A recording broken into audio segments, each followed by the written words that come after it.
நம்முடைய இல்லங்களிலும் சரி,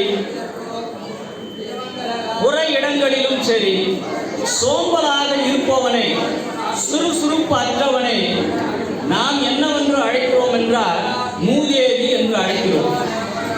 இந்த மூதேவி என்ற சொல் மங்கள சொல்லா, அமங்கல சொல்லா. பொதுவாக நம்முடைய வழக்கிலே அமங்கல சொல்லாகத்தான் மூதேவி என்ற சொல் இருக்கிறது. ஆனால் அதனுடைய உண்மை தன்மை என்னவென்றால் மூதேவி அல்ல, அது மூத்த தேவி. முது தந்தையர் என்ற சொல்லிலிருந்து மூதாதையர் என்ற சொல் வந்து மூத்தோர் என்று இன்றைக்கு மாறி இருப்பதை போல மூத்த தேவி என்ற சொல் காலப்போக்கிலே மூதேவி என்ற சொல்லாக மாறி அமங்கல சொல்லாக மாறிவிட்டது. எப்படி நாற்றம் என்ற சொல் துர்வாசனை என்ற ஒரு பொருளுக்கு இன்று மாறிவிட்டதோ, நாற்றம் என்ற சொல் பொதுவான சொல். அதாவது நறுமணம், நறுமணம் என்றால் நல்ல வாசனை. பக்தி இலக்கியத்திலே கற்பூரம் நாருமோ கமலப்பூ நாருமோ என்ற ஒரு வார்த்தை இருக்கிறது. நாற்றம் என்ற சொல்லுக்கு பொதுவானது மனம். அது துர்மணமா நறுமணமா என்பதுதான் வேறு வேறு. ஆனால் இன்றைக்கு நாம் நாற்றம் என்ற சொல்லை துர்வாசனைக்கு பயன்படுத்துகிறோம். அதை போன்றுதான் மூதேவி என்ற சொல் இன்றைக்கு கால மருவிலே அமங்கல சொல்லாக மாறிவிட்டது. சரி, இந்த மூத்த தேவி யார்? இதற்குரிய புராண கதை என்ன? பார்க்கடலை அசுரர்களும் தேவர்களும் கடைந்த பொழுது மேருமலையை மத்தாக்கி வாசுகி பாம்பை கயிறாக்கி திருமால் தலைமையிலே பார்க்கடலை கடைந்த போது முதலிலே கரும்புகை வந்தது. அந்த கரும்புகையிலே ஊடாக ஒரு பெண் வந்தார். அந்த பெண்ணிற்கு பெயர்தான் மூத்த தேவி என்று பெயர். இரண்டாவதாக வந்தவளுக்கு திருமகள் என்று பெயர். நாம் அழைப்பது மகாலட்சுமி என்று அழைக்கிறோம். முதலில் வந்தவள் மூத்த தேவி, இரண்டாம் வந்த இளைய தேவிக்கு பெயர் மகாலட்சுமி. இதுதான் புராணத்திலே சொல்லப்பட்ட கதை. சரி, நம்முடைய தமிழர் வாழ்விலே மூத்த தேவியாக இருப்பவள் என்னென்ன பெயருக்கு அழைக்கிறாள் என்று பார்த்தால், படையோல் என்ற பெயரும், மாமுகடி என்ற பெயரும், சேட்டை என்ற பெயரும், அவளுக்கு பல்வேறு பெயர்களை வைத்து நாம் அழைக்கிறோம். இந்த மூத்த தேவியாகிய மூதேவி எப்பொழுது நம்முடைய தமிழ் மரபிலே வந்து கலந்தார் என்று பார்த்தால், தமிழர்களுடைய ஐவகை நிலங்கள், இந்த ஐவகை நிலங்களிலே ஒவ்வொரு நிலங்களுக்கும் ஒரு தெய்வம் என்று குறிப்பிடப்பட்டது. குறிஞ்சி திணைக்கு குமரனையும், முல்லை திணைக்கு மாயோன் என்று சொல்லப்படுகின்ற திருமாலும், மருத நிலத்திற்கு இந்திரன், நெய்தல் நிலத்திற்கு வருணன், பாலை நிலத்திற்கு கொற்றவை என்று பிரிக்கப்பட்டது.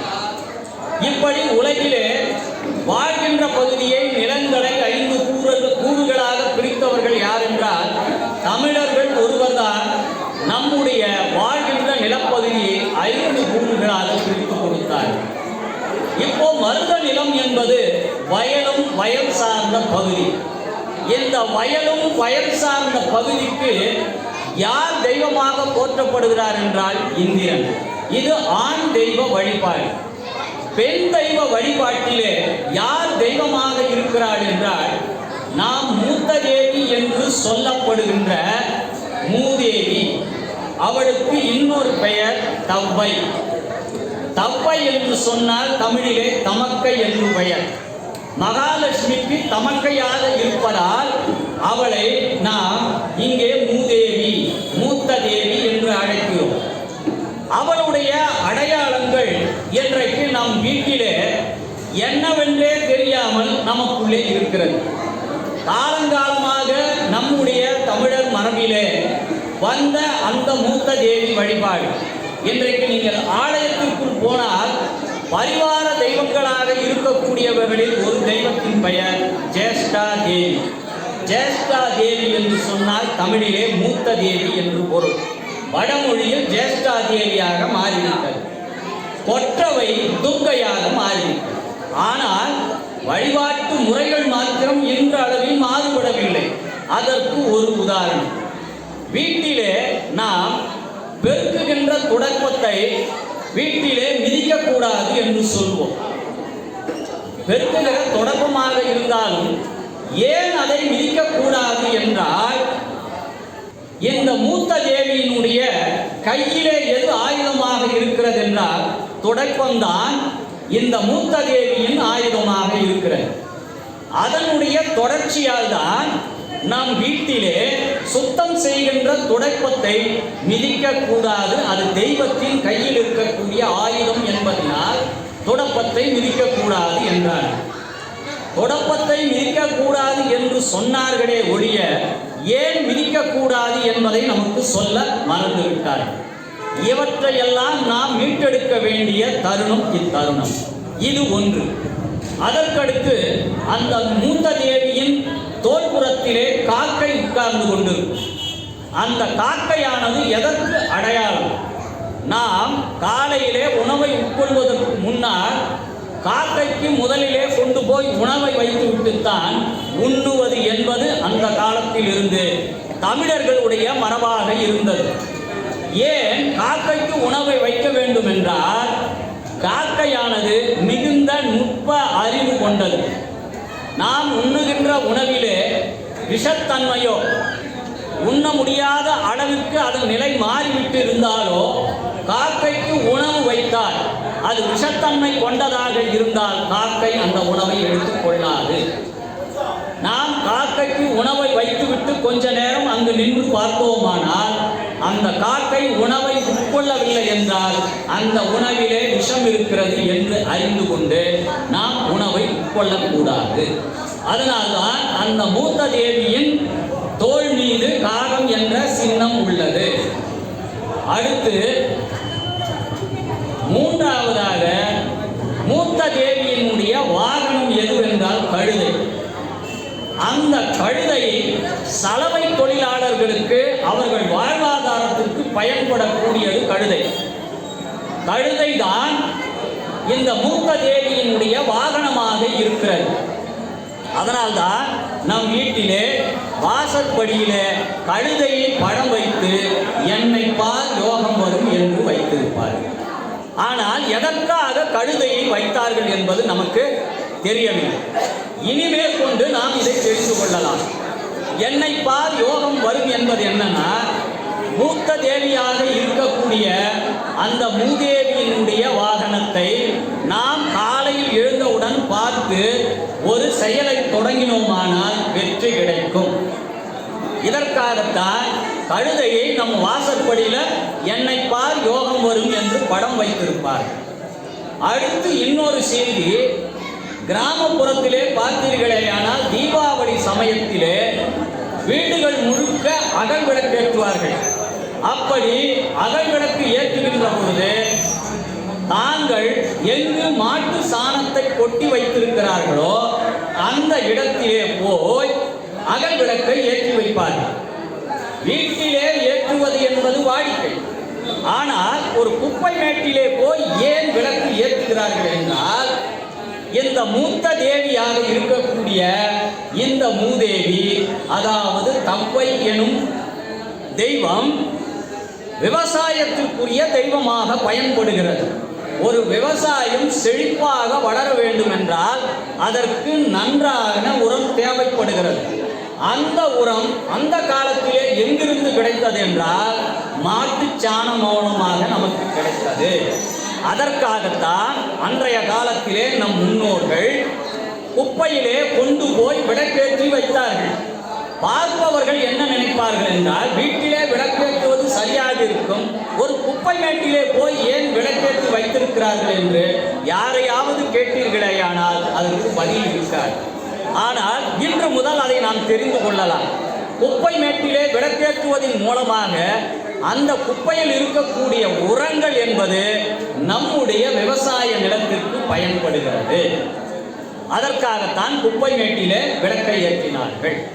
அதற்கடுத்து எங்கெங்கு நிலங்கள் மருத நிலம் வயலும் வயல் சார்ந்த பகுதி எங்கெல்லாம் இருக்கிறதோ அங்கு வழிபடக்கூடிய மூத்த தாய் வழி தெய்வமாக இருந்தது எதுவென்றால் மகாலட்சுமி கிடையாது.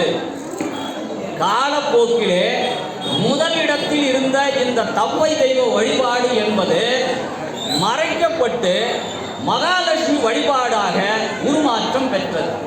அன்றைய காலகட்டத்திலே மருத நிலமாக இருக்கக்கூடிய வயல்வெளியில் ஏர் ஓட்டுவதாக இருந்தால் முதலிலே இந்த மூத்த தேவியை வழிபட்டு விட்டுத்தான் விவசாயிகள் ஏரையே உழச் செய்வார்கள். அதற்காகத்தான் ஏருக்கு உரிய தெய்வம் மூத்த தேவி, போருக்கு உரிய தெய்வம் கொற்றவை. இந்த கொற்றவை இன்றைக்கு உருமாற்றம் எப்படி பெற்றதென்றால் கிராமப்புறங்களிலே காளியாகவும் நகர்ப்புறங்களிலே துர்க்கையாகவும் உருமாற்றம் பெற்றது. கொற்றவை என்றால் என்ன? கொற்றம் என்றால் வெற்றி, அவ்வை என்றால் அம்மா. வெற்றிக்குரிய தேவதையாக வழிபடக்கூடிய தெய்வமாக இருப்பது யார் என்றால் கொற்றவை. இந்த மூத்த தேவியை நாம என்ன பண்றோம்னா வீட்டுக்குள்ள மூதேவி வந்துவிடக்கூடாது என்று நினைக்கிறோம். அடிப்படையிலே என்ன தத்துவம் என்றால், எந்த வீட்டிற்கு திருமகள் வருவாள் என்றால் முதலிலே அந்த வீட்டிலே மூதேவி வாசம் செய்ய வேண்டும். நமக்கு கருத்துக்களை வரலாற்று ஆய்வுகளை எல்லாம் தவறாக கூறிய காரணத்தினால் யாரை பார்த்தாலும் மூதேவி என்று திட்டுகின்ற வழக்கம் இருக்கிறது. அது மூதேவி அல்ல, நமக்கு மூத்த தேவி. முதலில் வழிபடக்கூடிய தாய் வழி தெய்வம் அந்த மூதேவி. எந்த வீட்டிற்குள் முதலிலே மூதேவி வந்து அந்த வீட்டிலே இருக்கக்கூடிய சோம்பலை எல்லாம் நீக்கி அந்த வீட்டை சுத்தம் செய்து அந்த வீட்டிலே இருக்கக்கூடிய அமங்கலத்தை எல்லாம் நீக்குகின்ற வேலையை செய்பவள் யார் என்றால் மூத்த தேவியாக இருக்கக்கூடிய தவ்வை முதலிலே வீட்டிற்குள் வரணும். அவள் வந்து இந்த வீட்டை முழுவதும் சுத்தம் செய்த பிறகுதான் அவள் தன்னுடைய அக்காளிடம் கேட்பாள், அக்கா, நீ சென்ற பணியெல்லாம் அந்த வீட்டிலே முடிந்து விட்டதா? அமங்கலத்தை எல்லாம் நீக்கிவிட்டாயா? அப்படி நீ நீக்கினால் நான் அந்த வீட்டிற்கு குடிப்புக வருகிறேன் என்று சொல்வாள். இந்த மூத்த தேவி சொன்ன பிறகுதான் அந்த வீட்டிற்குள் செல்வம் கொடுப்பதற்காக யார் வருகிறாள் என்றால் மகாலட்சுமி வருகிறாள். நமக்கு சொல்லப்பட்ட அந்த செய்திகளில் இருந்து இன்றைக்கு நாம் அதிலிருந்து விடுபட்டு தெளிவாக புரிந்து கொள்ளுங்கள். உங்களை யாராவது மூதேவி என்று திட்டினால் இது மங்கள சொல் என்று சந்தோஷமாக எடுத்துக் கொள்ளுங்கள். அவர்களிடம் சண்டைக்கு செல்லாதீர்கள். இப்படி காலம் அருவிலே மாறிப்போன சொல்தான் மூதேவி என்ற சொல். சரி, இந்த மூதேவி எங்கே அருள் புரிகிறார் என்று பார்த்தீங்கன்னா, காஞ்சி ஏகாம்பரநாதர் கோயிலிலே தனிச்சன்னதியாக ஜேஷ்டா தேவி என்ற பெயரிலே வழிபடும் தெய்வமாக இருக்கிறார். அதற்கடுத்து அவள் முக்கியத்துவம் வாய்ந்ததாக கருதப்படுவது எங்கு என்றால் திருவானைக்காவல். திருவானைக்கால் என்று சொல்லப்படுகின்ற அந்த ஊர். அந்த ஊருக்கு என்ன சிறப்பு என்றால், உமையவள் நெடுங்காலம் தவம் செய்த இடம் எதுவென்றால் திருவானைக்கால். அந்த திருவானைக்காவிலே அவளுக்கு காவல் தெய்வமாக இருந்தவள் யார் என்றால் இந்த மூத்த தேவியாக இருக்கக்கூடிய தவ்வை தான் அவளுக்கு அருகிலே காவல் தெய்வமாக இன்று வரை ஜேஷ்டா தேவி என்ற பெயரிலே திருவானைக்காவிலே இருக்கிறாள். ராவணன் சிவபெருமானுடைய அருளால் சாகா வரம் பெற்றவன், இது எல்லோரும் அறிந்த விஷயம். அப்படி சாகா வரம் பெற்ற அந்த ராவணன் தேவர்களையும் முனிவர்களையும் துன்புறுத்துகிறான். அது இல்லாமல் 9 நவகிரகங்களையும் தன்னுடைய படிக்கட்டுகளாக்கி அந்த 9 நவகிரகங்கள் மேல் நடந்து அவர்களை கொடுமை செய்கிறான். இந்த கொடுமைக்குள்ளான அத்தனை நவகிரகங்களும் தங்கள் துன்பத்திலிருந்து விடுபட வேண்டும் என்பதற்காக நாரத முனிவரிடம் சென்று முறையிடுகிறார். அந்த நாரத முனிவரிடம் சென்று முறையிட்ட பிறகு நாரதர் ஒரு ஆலோசனை சொல்கிறார். என்ன ஆலோசனை என்றால், ராவணனோ சிவபெருமான் அருளால் அவன் சாகா வரம் பெற்றிருக்கிறான். அவனை அழிக்கக்கூடிய ஆற்றல் யாருக்கு இருக்கிறது என்றால், திருவானைக்காவிலே தவம் செய்து கொண்டிருக்கக்கூடிய அகிலாண்ட நாயகியினுடைய பரிவார தெய்வமாக இருக்கக்கூடிய மூத்த தேவியாக இருக்கக்கூடிய தவ்வையின் பார்வை பட்டால் மாத்திரமே ராவணனை அழிக்க முடியும் என்று நாரதர் சொல்கிறார். நாரதர் சொன்ன பிறகு இன்னொரு செய்தியும் சொல்கிறார் சனி பகவானுக்கு. நீ ராவணனுடைய மாரக ஸ்தானத்தை பார்த்தால், ஒரு மனிதனுக்கு ஆயுள் நெருங்குகிறது என்பதை உணர்ந்து கொள்ள வேண்டும் என்றால், சனியினுடைய பார்வை ஒரு மனிதனுக்கு மாரக ஸ்தானத்தினுடைய பார்வையில் இருந்தால் மரணம் நெருங்கும் என்பது ஜோதிடம். அந்த ஜோதிடப்படி நாரதர் சனி பகவானுக்கு ஒரு ஆலோசனை சொல்கிறார்.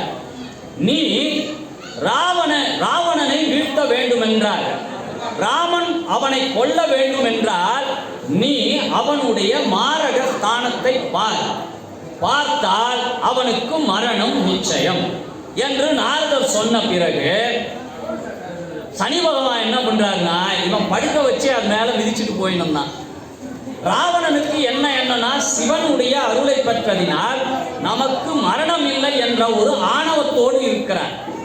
சனி பகவான் ஒரு நாள் ராவணனை பார்த்து, எனக்கு முதுகு பயங்கரமாக வலிக்கிறது, நீ மிதித்து மிதித்து ஒரு முறை என்னை திருப்பி போட்டு மிதித்து செல் என்று ராவணனிடம் சொல்கிறார். நிகழப்போகின்ற விபரீதம் அறியாமல் ராவணன் என்ன பண்றான்னா, சனி பகவானை திருப்பி போட்டோம். திருப்பி போட்ட பிறகு சனி பகவானுடைய பார்வையானது ராவணனுடைய மார்க்கஸ்தானத்திலே பட்டதினால் அவனுக்கு மரணத்தினுடைய நிகழ்வு தொடங்கி. இதை ராவணன் என்ன பண்றான்னா, தன்னுடைய ஞான திருஷ்டியில நமக்கு மரணம் நெருங்க போகிறது என்பதை உணர்ந்து கொண்டு சனி பகவானை துரத்த ஆரம்பிக்கிறான். இப்படி சனி பகவானை துரத்த ஆரம்பிச்ச உடனே இந்த சனி பகவான் எங்க ஓடுறான்னா, திருவானைக்காவை நோக்கி ஓடுறான். திருவானைக்காவில் போய் அந்த அகிலாண்ட நாயகி இருக்கக்கூடிய அந்த ஆலயத்துக்குள்ள யாரு, சனி பகவானே தஞ்சம் புகுறான். அப்படி உள்ளே சென்ற உடனே இந்த ராவணன் திருவானைக்காவை நோக்கி வரான். அப்படி நோக்கி வந்த ராவணன் அந்த திருவானைக்காவினுடைய எல்லையிலே நுழைய முடியவில்லை. அந்த திருவானைக்கா எல்லையிலே நின்றுறான். என்னடா காரணம் யோசிச்சு பார்க்கிறான். அந்த இடத்திலே அகிலாண்ட நாயகிக்கு காவலாக இருக்கக்கூடிய மூத்த தேவி என்று சொல்லப்படுகின்ற மூதேவி என்று அவராக அழைக்கப்படுகின்ற அந்த ஜேஷ்டா தேவியினுடைய பார்வையானது ராவணன் மேல் பட்டவுடன் அவன் செயல் இழந்து போகிறான். ஆக சனி பகவானே தன் உயிரை காப்பாற்றிக் கொள்வதற்காக வந்து சேர்ந்த இடம் எதுவென்றால் திருவானைக்கா. இப்ப நீங்க ஒரு சிந்தனைக்குள் வரணும். சனி பகவானுக்கே பிரச்சனையானா எங்க போயிருக்கான்? திருவானைக்கால போயிருக்கிறான். அவனே போய் யாரை வழிபட்டிருக்கான்னா, அகிலாண்ட நாயகியை வழிபடல, அங்கு மூத்த தேவியாக இருக்கக்கூடிய தவ்வை என்ற தெய்வத்தை வழிபட்டு தன்னை காப்பாற்றி கொண்டான். அப்படியானால் நாம இன்றைக்கு அமங்கலமாக சொல்லக்கூடிய அந்த சொல்லை இனிமேல் மாற்றிக்கொண்டு, யாருக்கு சனியினுடைய பார்வை, சனியால் யாருக்கு துன்பம் நிகழ்கிறதோ அவர்களெல்லாம் சென்று தரிசனம் செய்ய வேண்டிய இடம் திருவானைக்கா என்ற இடத்திலே சென்று அங்கே பரிவார தெய்வமாக இருக்கக்கூடிய ஜேஷ்டா தேவியை வணங்கினார். மூத்த தேவி என்று அழைக்கப்பட்டவளை வணங்கினால் சனியினால் வரக்கூடிய துன்பங்களில் இருந்து நாம் விடுபட்டு கொள்ளலாம். அதற்கடுத்து இந்த ஜேஷ்டா தேவி ஏன் காலப்போக்கிலே உருமாற்றம் பெற்றாள்? மூத்த தேவி என்று அழைக்கப்பட்ட அவளை அவலட்சுமி என்று பெயர் மாற்றம் செய்தார். மனிதர்கள் உண்பதற்குரிய உணவை கொடுக்கக்கூடிய இந்த மூத்த தேவி மூதேவியாகி அமங்கல லட்சுமியாக மாற்றப்பட்டதற்கு எது காரணம் என்றால், மனித வாழ்விலே பெருந்தெய்வ வழிபாடுகள் வந்த பிறகு, பெருந்தெய்வ வழிபாடுகள் மனித குலத்திலே வளர்ச்சி பெற்ற பிறகு, மனிதர்களுடைய சிறு தெய்வ வழிபாடு, ஒவ்வொரு ஊரிலும் இருந்த மூதாதையர் வழிபாடு, ஒவ்வொரு இனத்திற்கும் ஒவ்வொரு குலத்திற்கும் ஒரு குலதெய்வம் இருக்கும். அந்த குலதெய்வ வழிபாடுதான் நம்முடைய நீட்சியாக, மூத்தோர் வழிபாடாக நம்முடைய இன நீட்சியாக இருந்து கொண்டு இருந்தது. அப்படி இருந்து கொண்டிருந்த ஒரு தெய்வம்தான் இந்த மூத்த தெய்வம் என்று சொல்லப்படக்கூடிய இந்த தவ்வை என்கின்ற ஒரு தெய்வம். வயல் செழிக்க வேண்டும் என்றால் மூத்த தேவியினுடைய அருள் தேவை. அந்த வயலிலே நெல்மணிகள் அதிகமாக விளைய வேண்டும் என்று சொன்னால் லட்சுமியினுடைய அருள் தேவை. ஆக நாம் இரண்டு தெய்வங்களுமே வழிபடக்கூடிய தெய்வமாக நம்முடைய வாழ்விலே இருந்தது. அடுத்ததாக கொற்றவை. இந்த கொற்றவை யார் என்றால், முதலாக குறிஞ்சி நிலத்தினுடைய கடவுளாக இருந்தவள் இந்த கொற்றவை. இந்த கொற்றவை அந்த குறிஞ்சி நிலத்தினுடைய தலைவனாக இருக்கக்கூடிய முருகப்பெருமான் என்ற சேயோனை பெற்றெடுத்தவள் யார் என்றால் இந்த கொற்றவை. காலப்போக்கிலே இந்த கொற்றவை முல்லையும் குறிஞ்சியும் திரிந்த நிலத்திற்கு பெயர் பாலை என்று பெயர். நீண்ட காலம் மழை பெய்யாமல் வறண்டு போன காய்ந்து போன நிலத்திற்கு பெயர் பாலை நிலம் என்று பெயர். அந்த பாலை நிலத்திலே யார் தெய்வமாக இருக்கிறார் என்றால், வெற்றிக்குரிய தெய்வமாக இருக்கக்கூடிய கொற்றவை. ஒரு போர் வீரனாக இருந்தாலும் சரி, ஒரு போர்படை தலைவனாக இருந்தாலும் சரி, அவன் ஒரு போருக்கு செல்கின்ற பொழுது கொற்றவையை வழிபட்டுத்தான் ஒரு போருக்கே செல்வார். அடுத்து அந்த காலத்திலே மனிதர்களுடைய செல்வமாக இருந்தது எதுவென்றால் பசு கூட்டங்கள் தான் ஒரு மனிதனுக்கு செல்வமாக இருந்தது. இதற்கு ஆணிரை என்று தமிழிலே பெயர். ஒரு ஊரிலே இருக்கக்கூடிய ஒரு கூட்டம் இன்னொரு ஊருக்கு சென்று அந்த பசுக்களை திருடி கொண்டு வருவார்கள். இதற்கு பெயர் ஆணிரை கவர்தல் என்று பெயர். இந்த ஆணிரையை கவர்ந்து கொண்டு வந்தவர்கள் அடுத்து அவன் என்ன பண்ணுவான், இன்னொரு கிராமத்தில் இருக்கிறவன் ஏற்கனவே தொலைத்து விட்ட இந்த ஆணிரைகளை மீட்பதற்காக ஆணிரை மீட்டல் என்று அவன் போர் தொடுக்க வருவான். இப்படி ஒவ்வொருவரும் கொற்றவையை வழிபட்டு விட்டுத்தான் இந்த போருக்காக செல்வார்கள். இந்த போருக்கு செல்கின்ற பொழுது அவர்கள் வழிபட்ட தெய்வம் யார் என்றால் இந்த கொற்றவை வழிபாடுதான். கொற்றவையை வழிபட்டுத்தான் சேர சோழ பாண்டியர்கள் அனைவருமே அந்த காலத்திலே வழிபாட்டுக்குரிய தெய்வமாக, பாலை நிலத்தினுடைய தெய்வமாக கொற்றவை இருந்தது. இந்த மூத்த தேவியினுடைய வழிபாடு என்பது வளமைக்குரியவும் வளத்திற்குரியதாகவும் இருந்தது. கொற்றவை வழிபாடு என்பது வீரத்திற்குரியதாக இருந்தது. இந்த பாலை நிலத்திலே மறவர்களும் எயினர்களும் வாழ்ந்து தாங்கள் விலங்குகளை வேட்டையாட சென்றாலும் சரி, அல்லது போருக்கு சென்றாலும் சரி, தங்களுடைய தெய்வங்களாக வழிபட்டது கொற்றவை தான். ஆக தமிழர்களுடைய வழிபாட்டு முறையிலே தாய் வழி தெய்வம்தான் முதலாக இருந்தது. குறிஞ்சி நிலத்திலே வாழ்ந்த மனிதன் பிறகு அவன் வந்து சேர்ந்த இடம் முல்லை நிலம். முல்லை என்பது எதுவென்றால் காடும் சார்ந்த பகுதிக்கு முல்லை. குறிஞ்சி என்பது மலையும் மலை சார்ந்த பகுதிக்கு குறிஞ்சி என்று பெயர். முல்லை நிலத்தில் மலையிலிருந்து கீழே இறங்கிய மனிதன் அடுத்து எங்க போனான்னா ஆற்றங்கரையோரம் இருக்கக்கூடிய மருத நிலத்துக்கு வந்தான். அந்த மருத நிலத்திற்கு வயலும் வயல் சார்ந்த பகுதி என்று பெயர். இந்த மருத நிலத்தில் வந்து காடுகளை எல்லாம் திருத்தி அதை கழனியாக்கி விவசாயம் என்கிற தொழிலை நாகரிக வளர்ச்சியிலே முதலாக உலகத்தில் அனைவருக்கும் உணவு உற்பத்தி முறையை கற்றுக் கொடுத்தவன் யார் என்றால் அது நம்முடைய தமிழ்குடி ஒன்றுதான். பொதுவாக நம் தமிழர்களை என்ன சொல்வார்கள் என்றால், இவர்கள் எப்பொழுதுமே தமிழர்கள் தற்பெருமை பேசுபவர்கள் என்று சொல்வார்கள். காரணம், நம்மிடம் அத்தனைய செல்வங்கள், அறிவு செல்வங்கள் நம்மிடம் இருக்கின்றன. அதனால்தான் புறப்பொருள் வெண்பாமாலை என்ற நூலிலே கல் தோன்றி மண் தோன்றா காலத்தே வாளோடு முன் தோன்றிய மூத்த குடி தமிழ் குடி என்று சொன்னார். ஏன் நம்மளை கல் தோன்றி மண் தோன்றா காலத்தே முன் தோன்றிய மூத்த குடின்னு சொன்னாங்கன்னா, அதற்குள் இருப்பது அறிவியல்.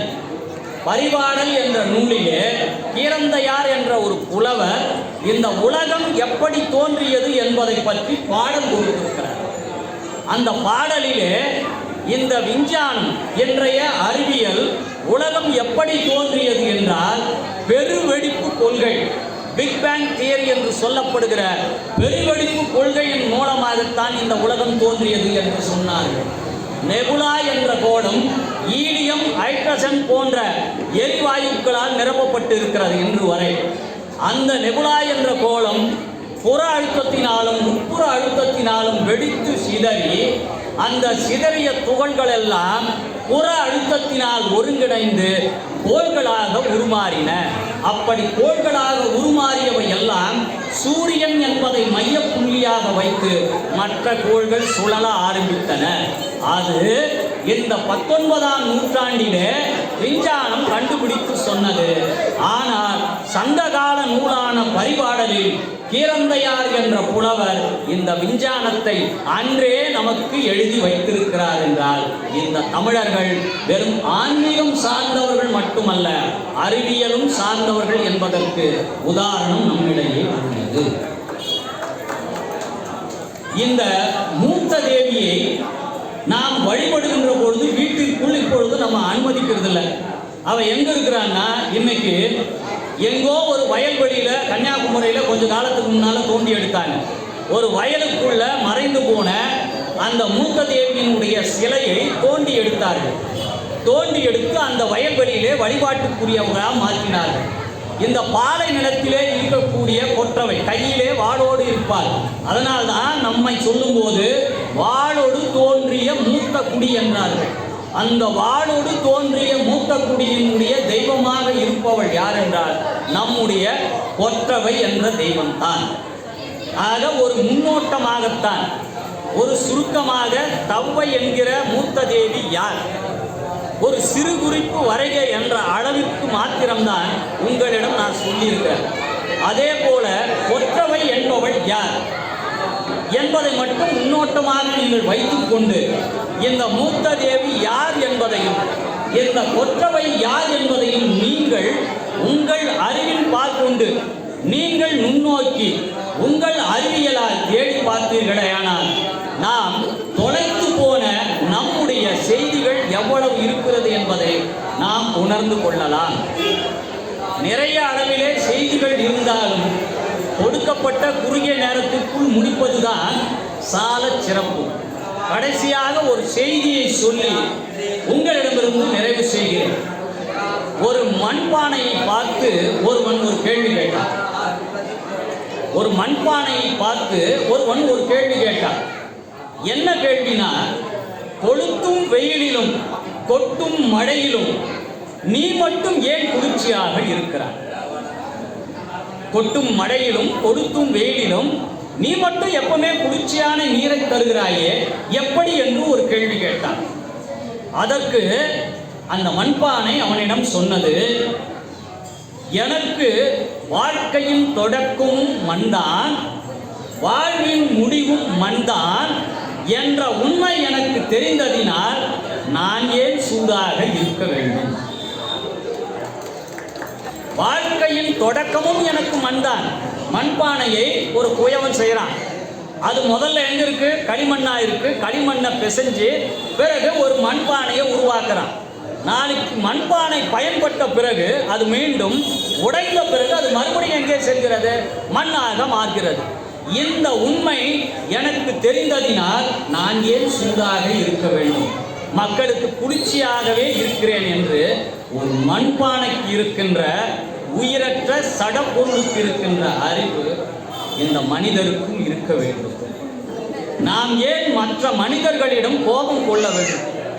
இந்த வாழ்க்கையினுடைய தொடக்கம் என்னவென்பது நமக்கு தெரியும். இந்த வாழ்க்கையினுடைய முடிவு என்பது மண்பானைக்கே தெரிந்திருக்கிறது என்றால் இந்த ஆறறிவு உள்ள மனிதர்களுக்கு தெரியாதா?